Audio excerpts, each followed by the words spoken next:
దుగ్గిరాల కుటుంబం మొత్తం కలిసి రాజల్ అనే కావ్య చేత ఒక పూజ చేస్తూ ఉంటారనమాట.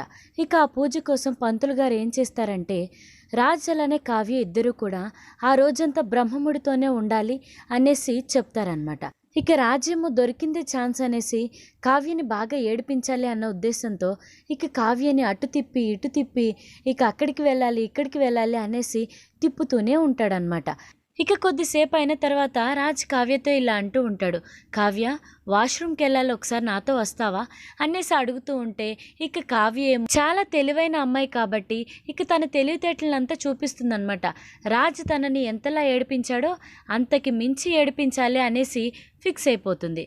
ఇక రాజ్ ఎంత బ్రతిమలాడుతున్నా సరే నేను రాను అనేసి చెప్తూనే ఉంటుంది. ఇక రాజు ఆఖరికి ప్లీజ్ కావ్య రా కావ్య అనేసి కాళ్ళ బేరానికి వచ్చేస్తాడనమాట. ఇక వీళ్ళిద్దరిని ఇలా చూసిన ఇంటి సభ్యులంతా కూడా వాళ్ళిద్దరి మధ్య ఏదో జరుగుతుంది అనేసి వాళ్ళ వైపే చూస్తూ ఉంటారనమాట. ఈ వీడియో కనుక మీకు నచ్చినట్లయితే please like and subscribe to my channel. Thank you for watching this video.